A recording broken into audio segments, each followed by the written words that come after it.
What's up, everybody? Welcome to the State of Wild, episode 93, a regular YouTube video web series podcast thingy. My name is Meowth, and as usual, I'm joined by my two good friends and co-host Roffle and Corbett. How are you guys doing today? You know, I'm doing okay, a little bit under the weather, but, I did manage to hit Legend this week pretty early on with the incredibly powerful and broken Luna's Pocket Galaxy Reno Mage. Oh, everybody's playing that, Roffle. Come on, you couldn't think of something new? You know, it was only a matter of time because we've been talking so much, like, on pre-release about how certain cards are just going to break this deck, and inevitably it's going to be to the point where it is now, where, 900% win rate. Like, you can't top that going into Legend. I even played some games after I hit Legend because I just couldn't stop winning. It's bonkers. Must be a nice problem. I haven't had that issue for a while, so... That's all right, though.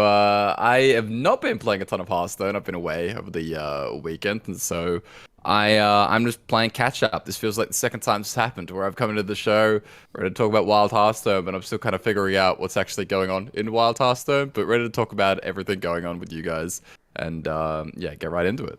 Yeah, I'm excited to talk about Wild this week myself as much as I can. Allergy season, and it's killing me. You're going to hear a lot of sniffling probably, and I apologize in advance, y'all.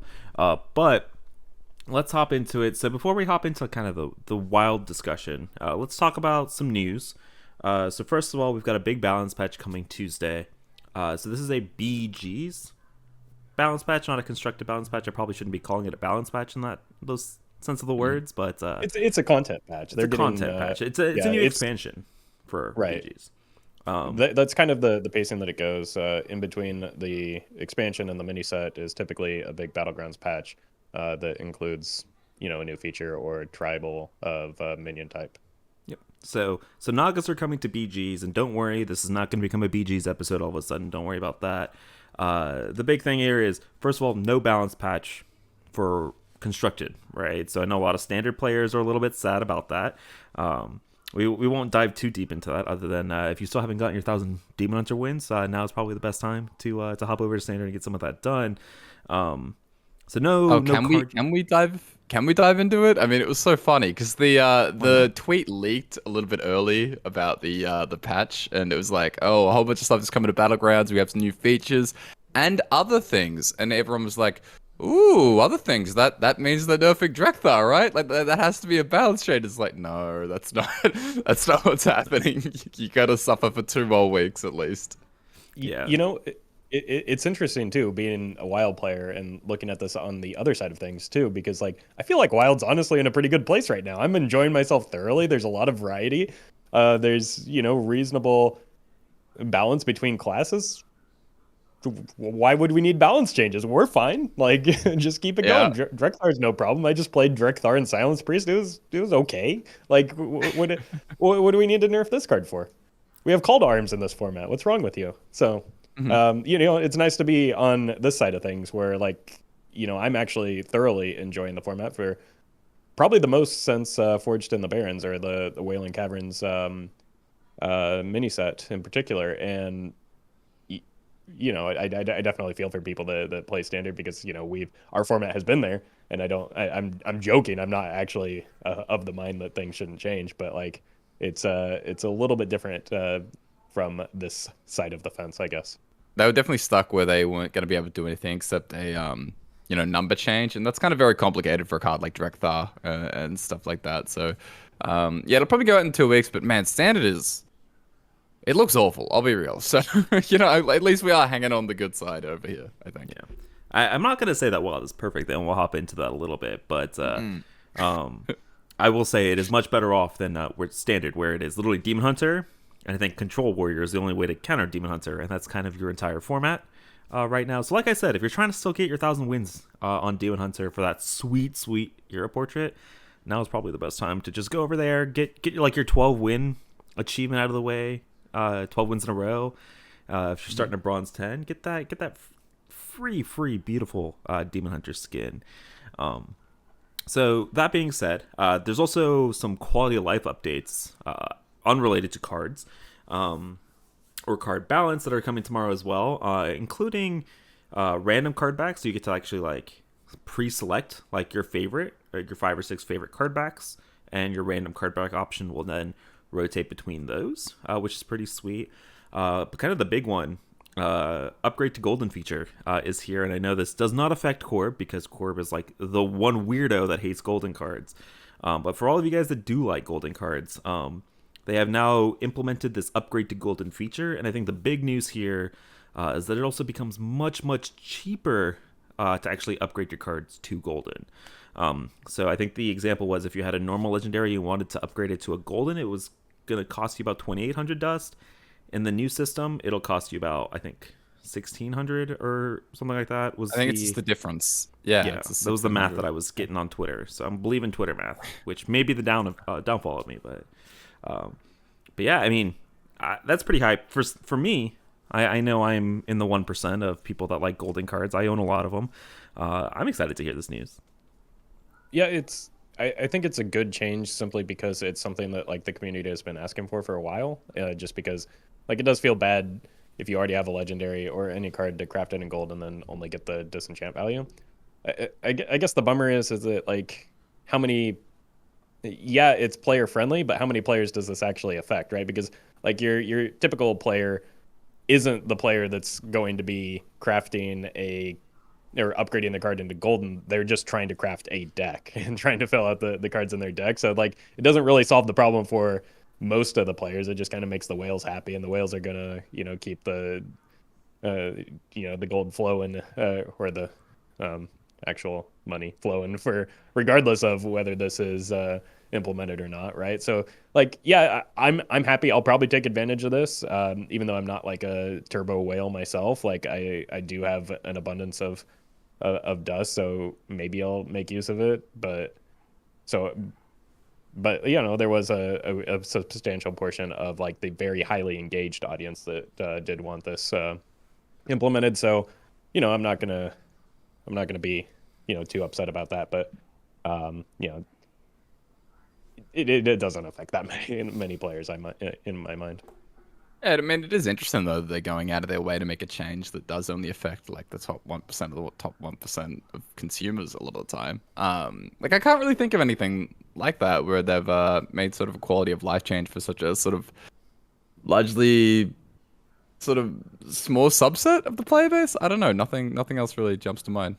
I mean, typically, you could say that the Grim Patron change was for that type of audience as well, that it was really only affecting the top line players. So balance changes follow that similar principle, because the decks that are terrorizing the lower ranks aren't that where the majority of people play aren't necessarily the ones that get nerfed immediately, because those aren't the ones that are strongest at high level play. Yeah. Dark Lair and Wild, by the way. Cough. Rip Rogue. Yeah. But yeah, I mean, just for the 1%ers, right? Like when somebody redeems that channel point option to make me craft a golden card, it'll hurt a little bit less. When they make me craft a golden Mimiron's head or something like that. I mean, this is great for me, Meowth, because everyone else now is going to be having gold cards, gold decks, and that means I get to be even more special with my all playing out decks every time. Oh, Corb, you don't need the plain decks to be special.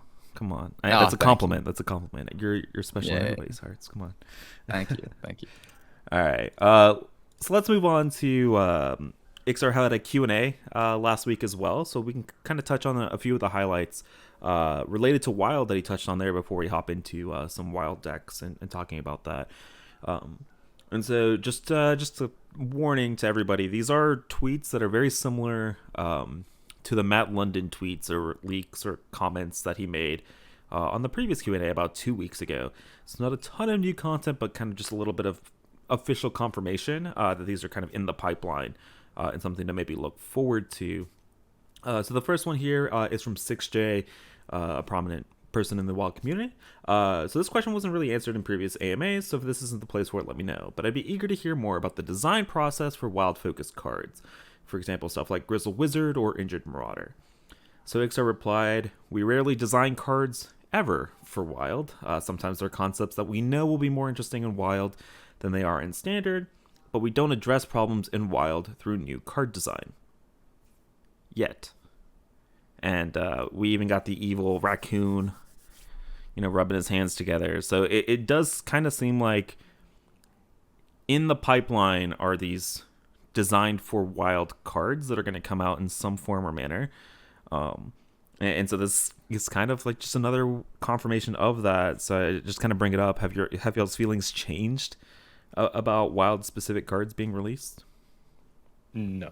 Like we've talked a lot about what Wild needs to be a more prominent format, and I think that a lot of times we landed on just do the Wild Open, just do competitive Hearthstone and Wild, and kind of like I was talking about with the upgrade to Golden, that doesn't affect the majority of players. I think that an injection of Wild specific cards would do more to popularize the Wild format than any amount of competitive tournaments, especially with the way that competitive Hearthstone is trending in terms of viewership. That's not simply because of the switch to YouTube. I think it just kind of got oversaturated. However, if you just inject a bunch of cards that can only be played in a single format, they're new, they're shiny, people want to try them, they have to play that new format, and that gets eyeballs on the new format. People stick around if they enjoy it. That would likely result in maybe some card reveals for Wild creators. People would get exposure to new creators playing a different format that they might pick up on it and enjoy. People would watch the content even if they're not going to try it out themselves, or probably will watch it early on to see how the cards play, and I'll get exposed to the format and say, hey, I want to try this myself. And, that's a great way for the Wild community to grow. So yeah, I think this is the best thing that the Wild player base could hope for. Yeah, it's a little surprising. I think that they're going to do this. I mean, it does seem all but confirmed, basically. Like they keep hinting at it pretty openly. But yeah, I mean, Roffle just made a great sales pitch on everything. I still have the concerns where I'm like, God, I just really hope they don't pull an MTG. Not that I play MTG, but I've heard Meow talk about what happened when they did some sort of what's the format? Legacy exclusive sets. Or they've done stuff like Modern Horizons, right, where they print a bunch of new Sorry, cards. Modern Horizons. Yeah.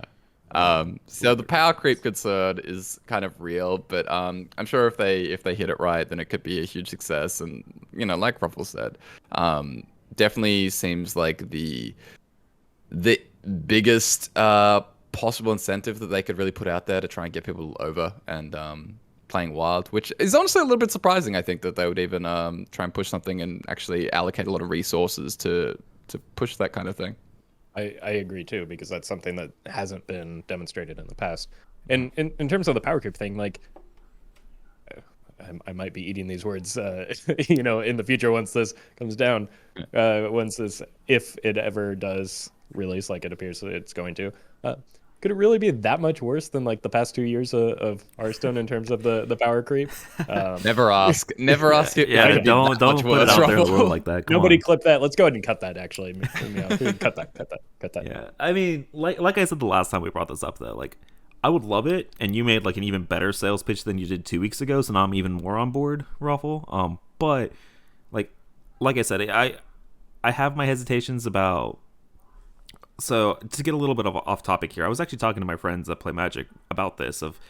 Modern, because they release these Modern Horizon sets, the format itself is a lot more balanced, but they're much more focused on the cards from these two sets rather than cards from the history of the game, kind of like the intent of these Eternal formats are supposed to be.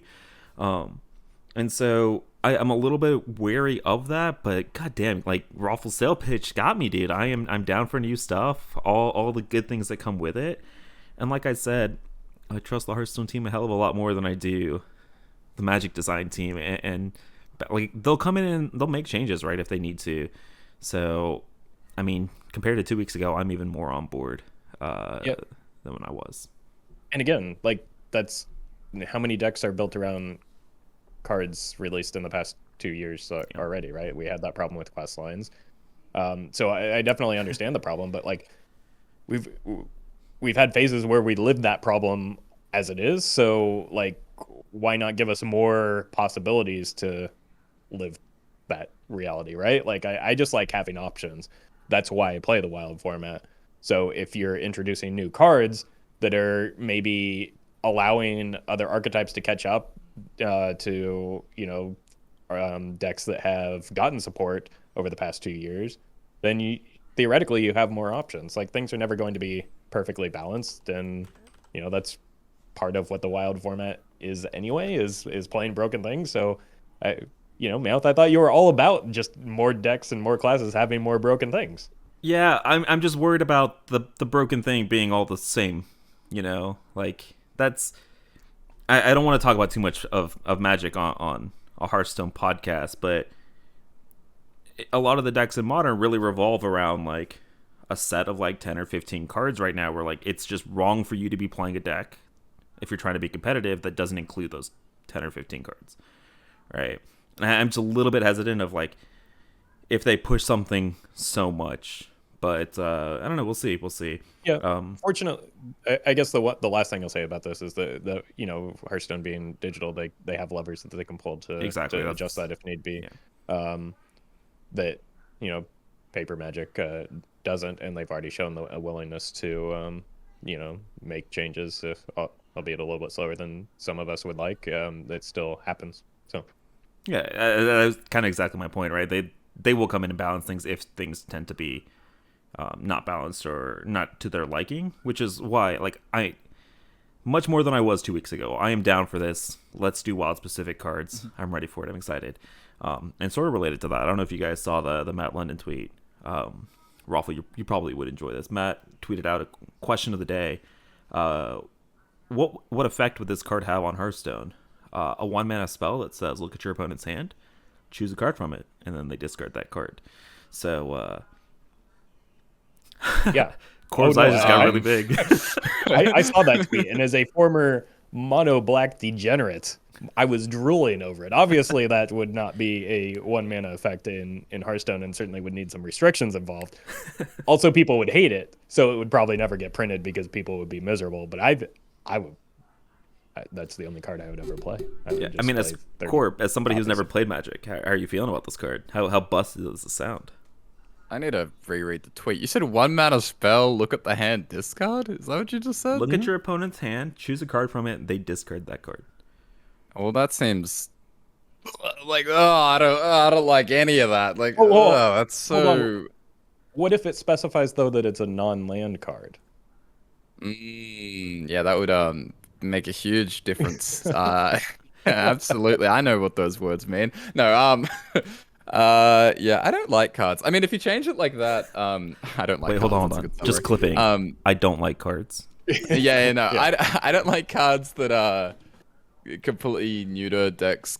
100%. It's why I don't like Elucia. I don't really like hard tech. I don't like Geist. I don't like the idea of this card. If it was shuffle, if it was like a more of a delayed effect, not a hard discard, the game's over, then yeah, sure. But I think that kind of effect is really toxic and gross. And there's a reason I didn't want Elucia back, and there's a reason we don't have Elucia back. Let's not print this card.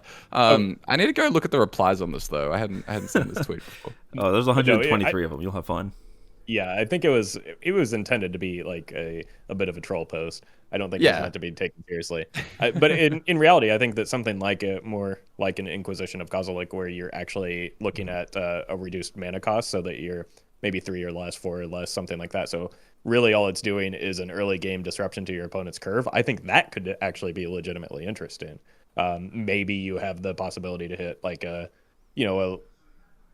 lower cost mana or lower mana cost combo piece as well, like an Inner Fire or a Divine Spirit, but like you're not hitting a Mecha'thun or something along those lines and just completely neutralizing a big bomb win condition like that. Obviously, there's going to be some collateral damage where you do just completely neutralize somebody's win condition, but I think it's still, I don't know, I think those cards are interesting. You should have more counterplay in Hearthstone, and that's one way to do it. I mean, there was one of the replies to that tweet was actually kind of like Star Student Selena. I don't blame if you guys don't know what this card is, but it's that 4-mana legendary from Demon Hunter that's a like discover it. If this card is in the outcast spot, discover a card from your opponent's hand, shuffle it into their deck. And so an effect like that, or like you said, Corb, where it just like shuffles it into your deck to buy you time in order to like set up a dirty route later on or whatever to try to slow down kind of the super aggressive or super fast combo decks rather. Just slow them down until you can set up your disruption that's more consistent. could be interesting. I'm also on the boat of Roffle though. Like I love Thoughtseize, and Yeah. I'm down for it, man.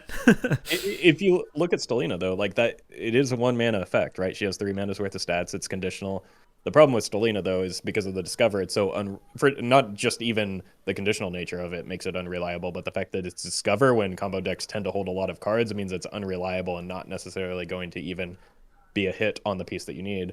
And then the fact that it's attached to a minion also makes it poor tempo. So it's just like it, there are a lot of things that create issues with Stelina to make it a lot worse than a 1 mana spell would be. But Stelina's a trash card, and she always has been.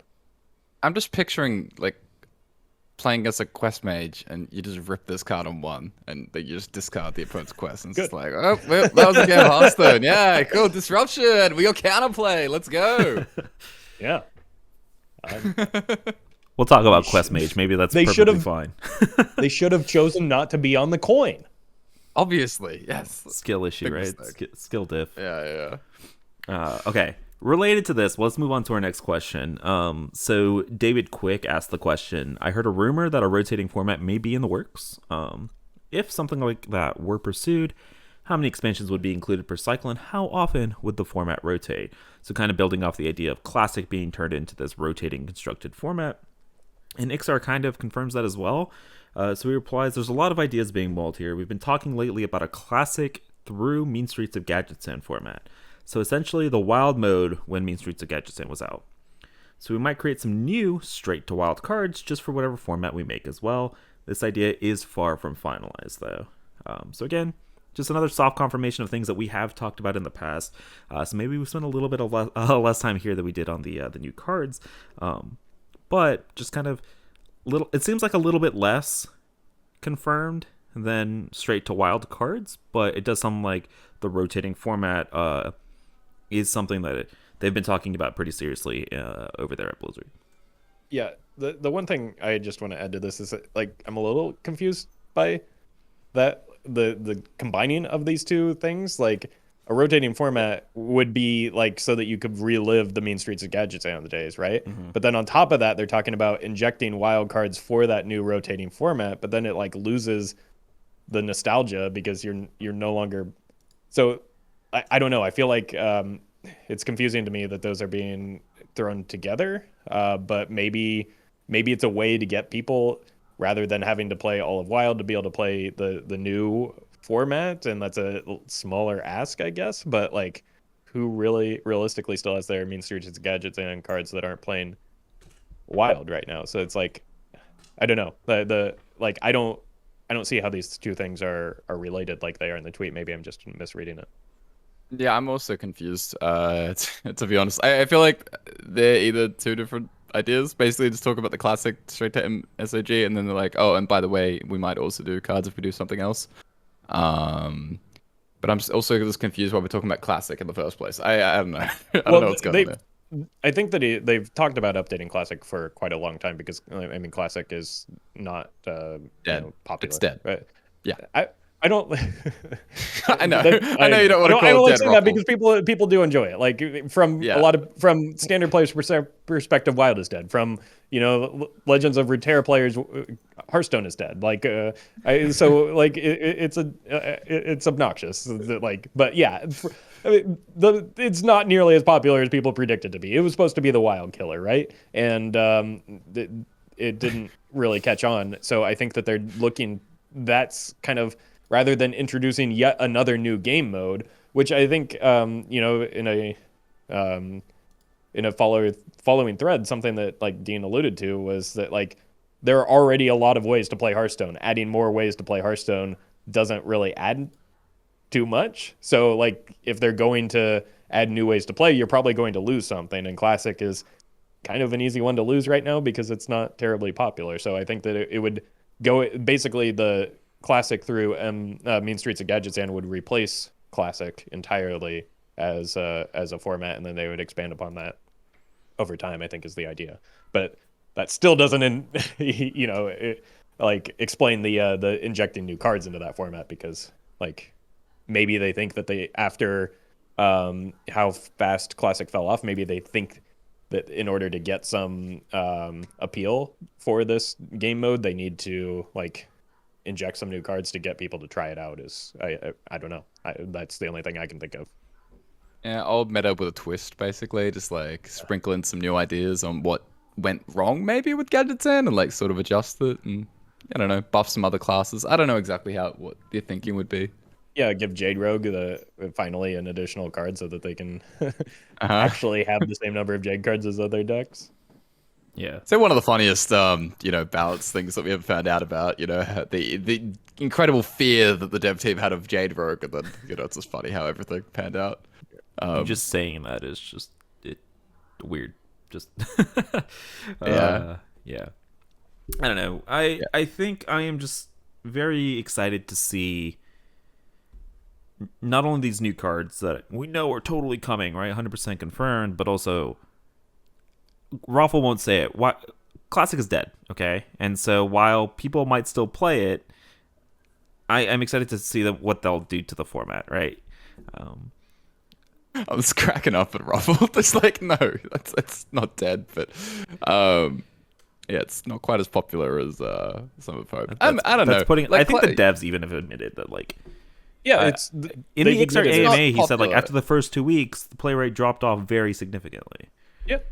So, No, I'm not disputing that. But it's dead, Roffle. I'm calling it dead to be obnoxious. Like, I know it's obnoxious. I know so, you yeah. would. I know you would, but I still couldn't help but Yeah. get triggered by it. Yeah. I definitely agree with what Ixa was talking about the abundance of game modes, and I definitely feel that a lot of the time in Hearthstone is that it can be almost a little bit overwhelming. There's a lot of stuff in Hearthstone. I play Hearthstone almost every day, basically, and like I stream it and do a lot of stuff with it, even off stream, and there's still so much of it that I just don't touch, and it's kind of like this is whether it's the PvE type content or even like duels. I haven't touched Mercs in a very, very long time, but I'm probably not going back to that. But this is sort of like a ridiculous amount of options that players do have, and it is difficult to keep up. So you're all right. They are. Do you think they just have too much right now, or do you think it's like at a sweet spot? I think it's bordering on too much. I didn't do. Yeah. I didn't do Book of Mercenaries because it just felt like a bit of a time sink. I did the first one. And that's just me. Like, the solo content has never really been my thing. I know people like it, and I know people like the storytelling associated with the Book of Mercenaries. And I do feel like I missed out on a little bit of that because I didn't want to have to go through the motions of like playing against a dumb AI to get that story, same. because it was just kind of time consuming. I still don't have a Tavish hero portrait because I haven't played a Tavern Brawl in like however long that's been out. Because like there's too many other things that I want to do in Hearthstone. Like, I like Battlegrounds, I like auto battlers, but like I don't know, I don't feel like I need more Hearthstone in my life. Your life. And Yeah. like there's too many. Yeah, I think that they're probably at a point where they're probably at too many game modes already. Mercenaries is like its own entire different game, and in the same way that Battlegrounds is, and that's good because it appeals to a different audience and maybe brings them over to Hearthstone. But like, I don't think we need another way to play constructed Hearthstone in particular, necessarily. So I think that the kind of one in, one out thing might be a good way of doing it. I know that like League of Legends has rotating kind of game modes that are only available for periods of time, and so that's something with the that's something that maybe Classic can be, where it's rotating different sets, but then it's not really Classic. So do you just like axe Classic completely? What happens to the people that do enjoy it and do still want to play it, and that kind of thing. So there's like, I don't know, it's a tough decision because a rotating format in particular is something that people have been asking for a long time, but so was Classic. Again, people really thought Classic was going to save Hearthstone, and like it. I know you're shaking your head, but like that was an opinion that was held like strongly held. In hindsight, it looks ridiculous, but people really truly believed that like peak Hearthstone was crashing Yetis into each other and like Force of Nature combos, and that's what people actually wanted. And if the devs just went back to that design philosophy, everything would be better. And the customer isn't always right, you know? Like sometimes we don't know what's best for Yeah. ourselves is the reality of it. So I would see a rotating format being a good thing, but again, you still need a player base for any format to be successful. And when you're, pulling from two different pools of players, which is what's likely going to happen in that situation, you're going to have a decrease in popularity and you're spreading your players too thin, I guess is the point I'm making. I mean, I can see that, but I'm in the boat of the more ways to play, the better, right? For whatever people enjoy, whether that is classic, as much crap as we're giving it, and by we I mean me, um, or duels or arena, like whatever people want to play. I think is fine as long as like the UI and the player base can support it, which is what you were kind of just getting at with the player base. But it's also there's not enough space in the UI for another mode of constructed Hearthstone, so would have to take a lot of manpower there, I think, in order to keep classic around while introducing a rotating format as well. Yeah, I mean, my concern is obviously the what Roffle was talking about being spread a bit too thin. I think we've seen a lot of game modes sort of just not given appropriate attention, and it's very understandable, right? Because we're talking about the incredible abundance of options that players do have in Hearthstone, but we've seen things like Arena and Tavern Brawl really fall off, I think, in terms of attention. And obviously, there's going to be currently some restructuring going on. That's the whole point of what Matt London is doing under the modes team. So we'll have to see where things end up landing, and hopefully, it becomes a little bit more, not necessarily hands-on, but there's probably a little bit more attention to some of those game modes that have fallen off a little bit. And yeah, obviously, whatever they end up doing with classic and casual, I know they talked about, Excel was talking about casual potentially getting replaced as well. So yeah, we'll see where things end up. Yeah, and one last thing I'll say about this is that like even though the game modes that aren't for me, like the solo adventures and the Book of Mercenaries in particular, do have a lot of players that do like people were asking me to play that constantly. So that like I would consider that a success even if it wasn't for me, right? And that was largely put together by if not entirely put together by Matt London. So like I feel like we're in pretty good capable hands in terms of somebody overtaking the modes um, umbrella, I guess you could call it, which now includes wild, even though we're not in the modes menu. We are Confusing. kind of we are kind of otherized, right? Like the I wonder if for we're gonna get moved. Are we gonna get moved down? you know what? I would happily get moved down if it stopped asking me, or if it stopped Do you want like to switch to defaulting standard? me. Yeah. Yeah, if it stopped defaulting me to switching to standard every time I build a new deck and saying that deck is only for wild games, and it was like I was just playing wild 2 seconds ago, so I would happily move if that would stop because I play a new deck like 2 times a stream, and it's like it's exhausting to have to get yelled at by Hearth every time. Anyway, I feel like we're in good hands. They are clearly weighing some of the same concerns that we've already spoken about in terms of Meowth wanting more ways to play. That's something that they're aware of, and me being a little bit more conservative maybe and saying that like we can't spread things too thin and there are too many options available because like maybe if you're having different game modes, like doesn't that justify a team associated with it? Like don't like I don't know, like, and that means that those new game modes have to bring on revenue, and then if they don't and they don't have a team associated with it and they aren't supported properly, the players feel kind of abandoned and like that feels bad. So I don't know.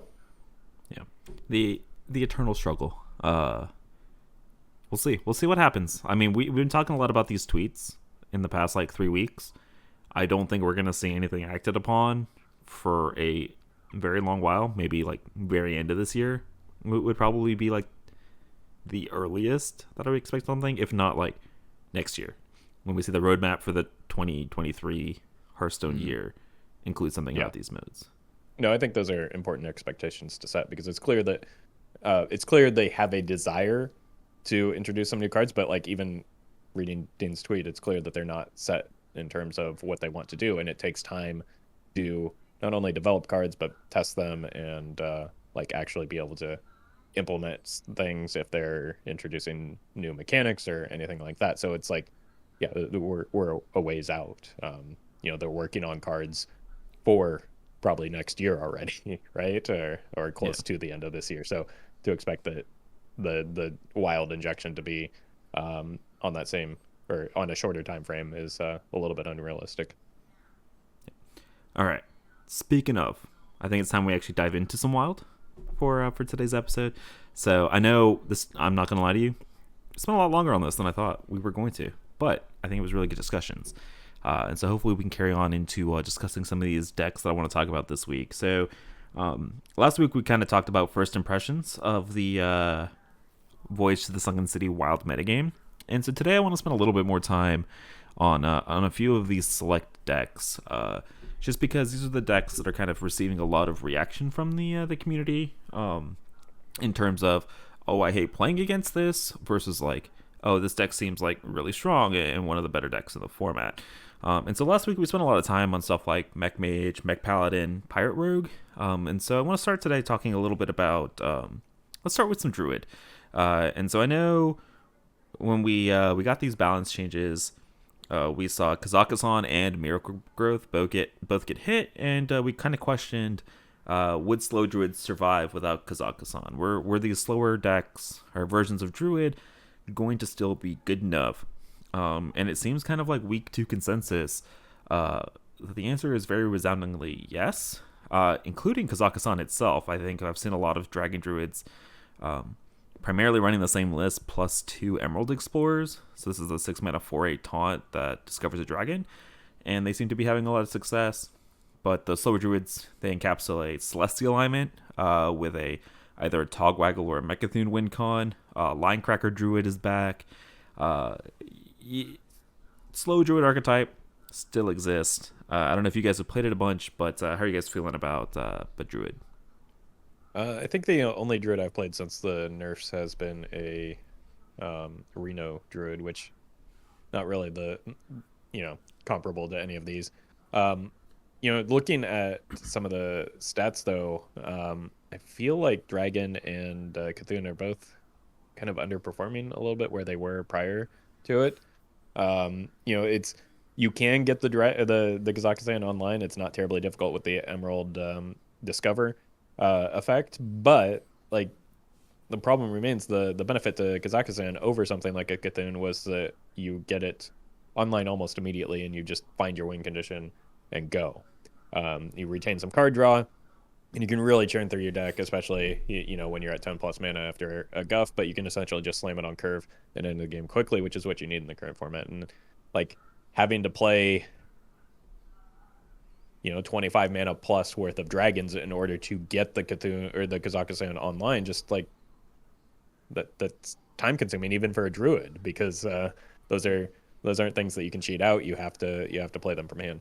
So I think, and it tends to be the case because it always it has is underplayed in terms of its strength. I think the way to go is probably a Linecracker or Mechathune. I think I saw some preliminary stats that were suggesting that that's actually the Druid that's performing the best, and possibly even a Togwaggle, although I don't want it to be the case. I could really see the Nourish change making a big difference in Celestial Alignment decks. I think we talked about this last week, just for not only ramping to the alignment, but also churning through your deck afterwards because it's a nature spell. So those are the directions I would lean for Druid. I don't know.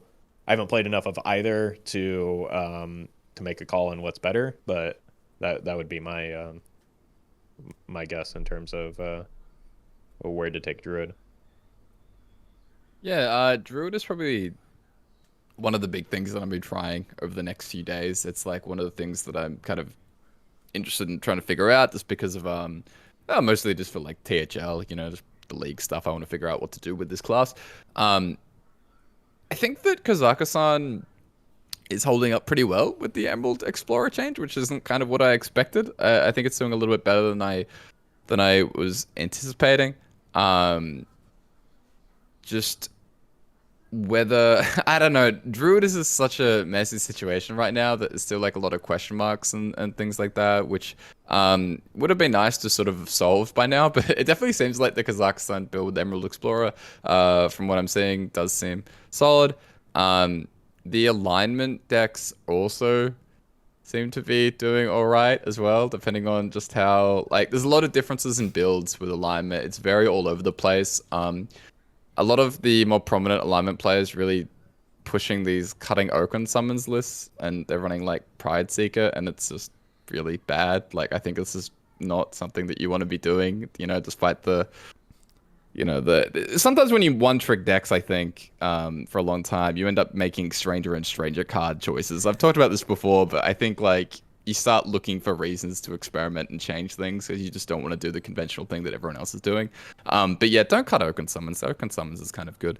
I saw somebody play the Pride Seeker against me today, and I didn't know what they were doing. I was mentally and in terms of like my setup preparing for the Oaken Summons on 4. They jammed a Pride Seeker, and I just went, oh, that's now a card that beats me that I don't have to play around anymore. So perfect. Outstanding, right? Yeah. Yeah. But yeah, I don't know what to do with Druid, whether it's Mechazard, Togwaggle alignment, or just Dragons. I think Dragons are right. Reno Druid kind of looks a little bit real.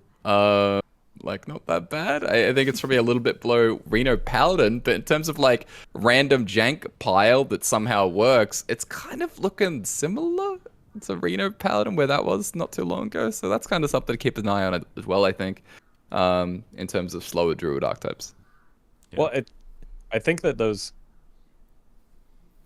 slower decks like that are hyper defensive or have the capacity to be hyper defensive, whether it's Dragon Druid or Reno Druid, really benefit from a deck like Pirate Rogue being that top deck right now, right? Because when Pirate Warrior was the big bad, or even Questline Hunter was the big bad, like that, it wasn't really feasible to just like say I'm going to out heal you, because the Pirate Warrior had an inevitability on you still, and the Questline Hunter, when it got Ferocious or Furious Howl, just like it didn't care. Like, there's no amount of health that you can accumulate that's going to stop it. So yeah, I think that the metagame is a little, and that's what I enjoy about it, it's a little bit more open for that type of like just strict control. We're seeing people have decent success with you know, lower curve hyper removal Reno Warlock and even Reno Mage. I joked about Pocket Galaxy. That's not the way to build Reno Mage, but like I still even then, because I had the capacity to like ice block and heal, I could beat a Pirate Rogue, and it was just kind of a fine thing. So I think the metagame is maybe allowing those type of decks to be more successful because of the popularity and prominence of Pirate Rogue. Yeah. I mean, we've said a lot of Druid decks. I also want to bring up just like Kael'thas Druid as like something that I think people should maybe play more of. I mean, that's kind of what I've been playing a ton of this season with. Like, it's technically Cthulhu Druid, but like I'm not running Spreading Plagues. I'm just running like double UI, double Miracle Growth, double Scale alongside Kael'thas, Poison Seeds, Gloop sort of thing, and you kind of just then now have like 4 or 5 disgusting Druid high rolls that you can do, right, between Oaken, Guff on Curve, Kael'thas Cheese, and then like Twig Sphere. Like, you alongside like Gloop Seed, Scale, have access to 17 mana on turn 4 without Twig Sphere. Like, it's been really good for me, but I don't see anybody else playing it, and so I'm not sure if it's just like hipster me or if it's just like what's going on with that. But believe it or not, Kael'thas, even after he was nerfed, still seems like a pretty good card. I mean, the day of the Kael'thas nerf, I got Kael'thas off of a Barnes like less than an hour into stream, and I was like, oh, there's no way they can kill me, and then sure enough, my hero exploded. So I can definitely, like, you can still get stupid turns, especially this person wasn't even running the gloop Floop's Gloop. So like, yeah, you could just make a big enough turn to you know, like, their hero doesn't have to explode. You can just get them the turn after, right? If you combo early enough, or if you combo with enough you know, support. Like, it's still a big turn, and I could definitely see that being a way to make Cthulhu a little bit more viable and really turn through the deck quickly.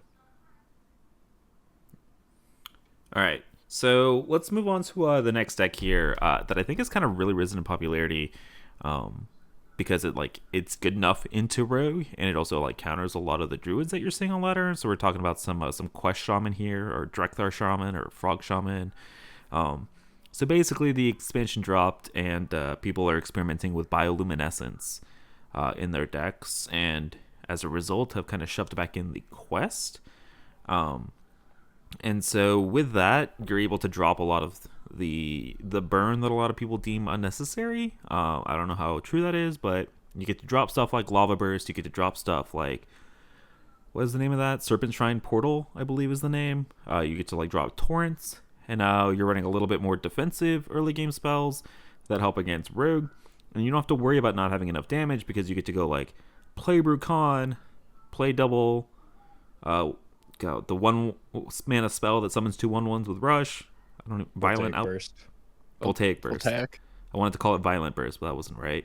And then you like Bioluminescence, and all of a sudden you have like plus 14 spell damage. So each crackle that you're playing, which by the way, you're playing 2 of them, each deals like 20 something damage. You have enough burn. And so this is kind of the new build that's been running around. People are thinking it's really, really good. I don't know how exactly true that is, but it kind of has some gross potential there with like churning through your deck with the frog, as well as some pretty reliable and consistently insane burst damage at the end. Yeah, I mean, it is still just like Frog Shaman, right? Like you draw the frog, you do stupid things. But I'm a big proponent of the fact that like you are cutting a lot of cards that feel clunky, unnecessary. You go real light on the spell curve, giving yourself like you only run 1 3-mana spell. That allows you to complete the quest a lot quicker. It allows you to make use of your mana a lot more effectively. And like you said, the taunt does actually have a meaningful impact on the rogue matchup. Like, yeah, it's only a 3/3, but if that soaks up, 4 health from the weapon, it's that's a pretty good job, and you can maybe set up for that in conjunction with some of the removal allows you to set up to actually have a chance against the rogue. And there is no world in which this deck doesn't have enough burst damage, because of the fact that not only are you doubling up the bioluminescence, you're doubling up the spells after it.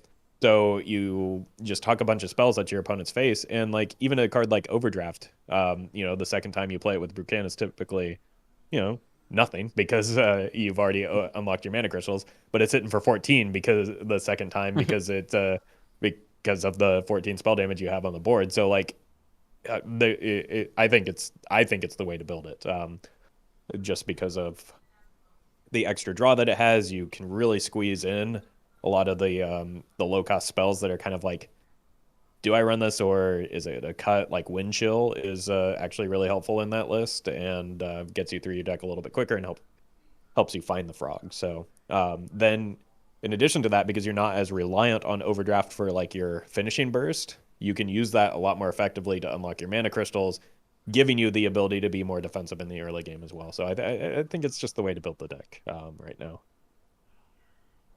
Yeah, I actually like the portal and stuff like that. I don't know. I tend to dislike this because I think it's not bad in terms of like fighting for tempo, mostly. So I kind of like it. But as for the deck overall, it's one of the best decks in the format. Like I think it's tier 1. I think it's really, really good.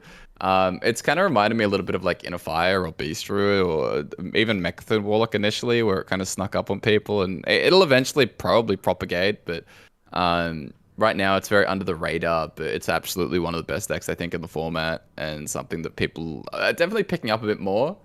But it's still so under the radar relative to how it seems to be performing right now. So get your frogs out there. Frog was indeed the problem, right? 3 mana draw 10 seems kind of busted.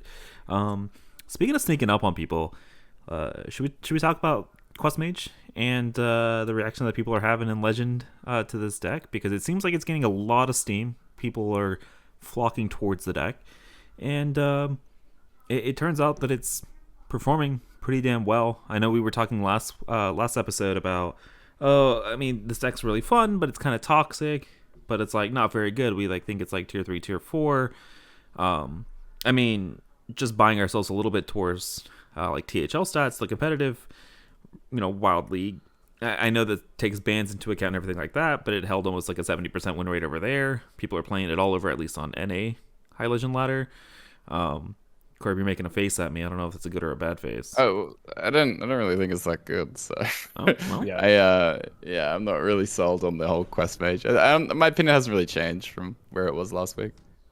I think I'm somewhere in between the two of you, but I think that a lot of decks tend to get overestimated in a combination of super high legend and like tournament play, because those are not the same, like that's not descriptive of the wild ladder as a whole. Like you talked about banning people or bans in tournament play, but like on top of that, you are playing against relatively similar people every time you're matched up. You who you're going to be matched up sometimes ahead of time, so you can play a deck in expecting that.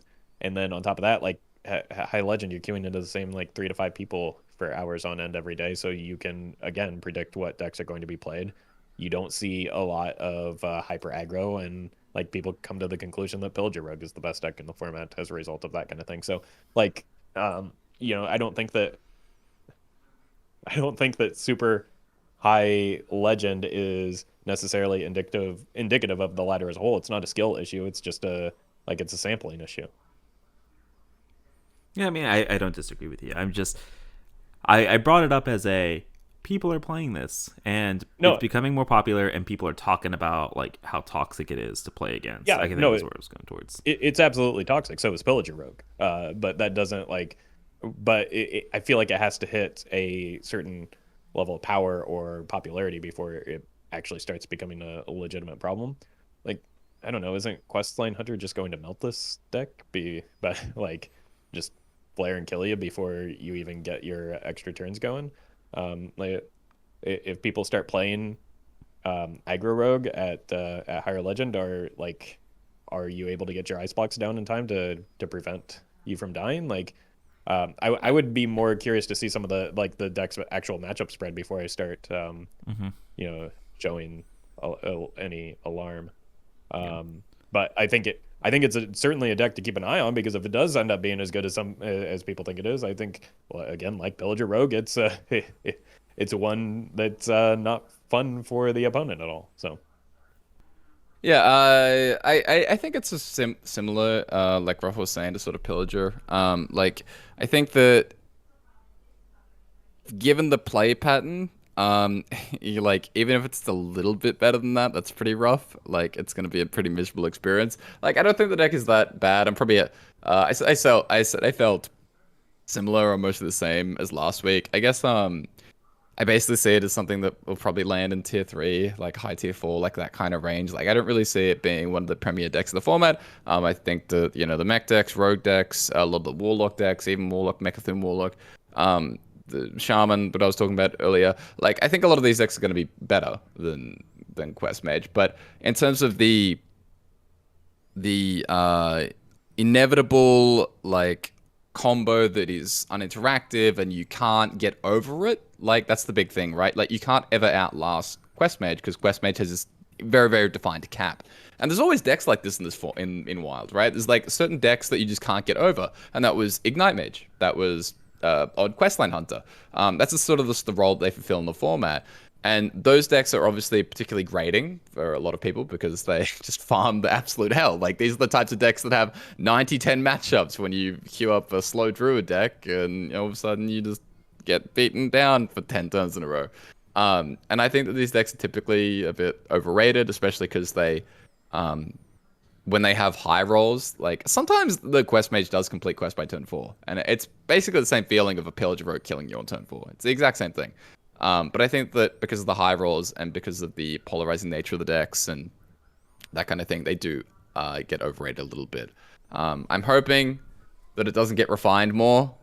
I'm hoping that things don't get figured out. I'm hoping that it stays about where it is, because I'm hoping that this win rate means it won't keep popping up more and more because I really don't like playing against it. I really hate this deck, and I don't want to play even Hunter and stuff like that. That would be a bad time.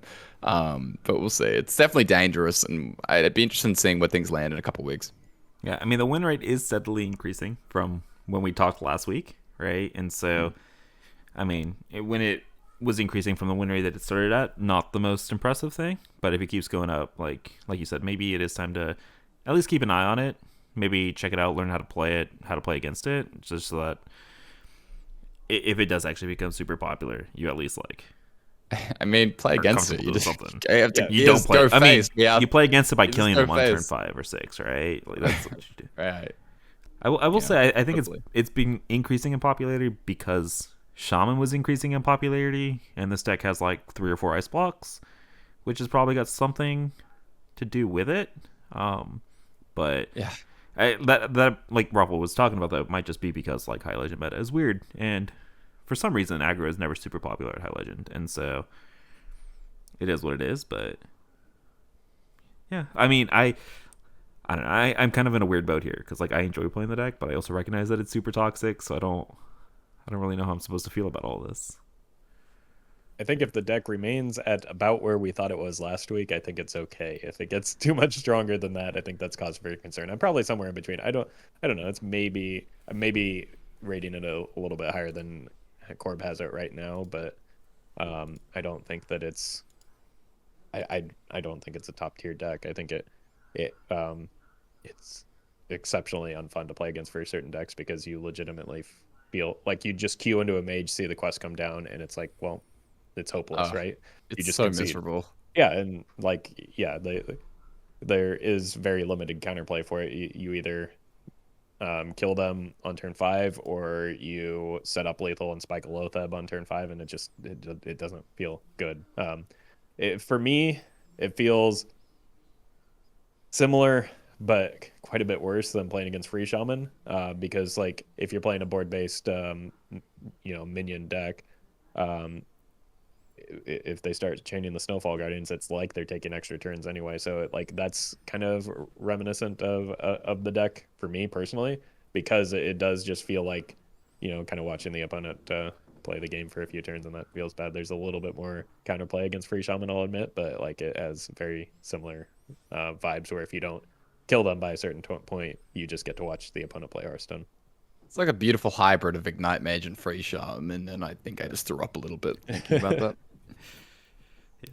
All right. Well, we'll see. We'll see how the meta continues to develop here. We've kind of talked about 3 of the slower decks / combo decks in the format. Is there anything else you guys want to touch on before we head out for the night? Not too much. No, I haven't really been playing a ton since the patch dropped. I've just had to head out. So this is definitely going to be the week where I feel like I'm going to do a lot of experimenting and trying to figure things out. And information's flowing in. So we're gonna have a very, very good picture, I think, compared to where we have been by the time we get to next episode. Yeah, I think that the one thing I'll add is that we talked a lot about at the beginning, or not a lot, but we talked a little in the beginning about getting your Demon Hunter wins in while you can because of a potential Drekthar nerf. You should probably do the same with a Minion Inner Fire deck. That is one deck that it kind of abuses Drekthar quite a bit and is overperforming its popularity, as it tends to do. Crab Rider came back and gave the deck a bit of a boost, which is gross. Maybe we should be rooting for a Drekthar nerf because, like, I don't know, I don't like dying on turn 3 or 4 to this deck because I had somebody pull the most awful high roll against me where they hit 2 Radiant Elementals off of Drekthar and then immediately just like played their whole hand worth of spells, and I couldn't answer it because they went Visions into Thrive into Visions into like Divine Spirit inner Fire, or no, into double Power Word Shield into Divine Spirit inner Fire to like set up a kill against 128, 128. Right, like it was this deck doesn't need to be able to pull minion. Like, I like playing against the deck in most situations because you can just clear their minions and then they lose. They play a Drekthar, that's 3 minions, you can't clear them, you lose. Get your reps in with this deck while you can, and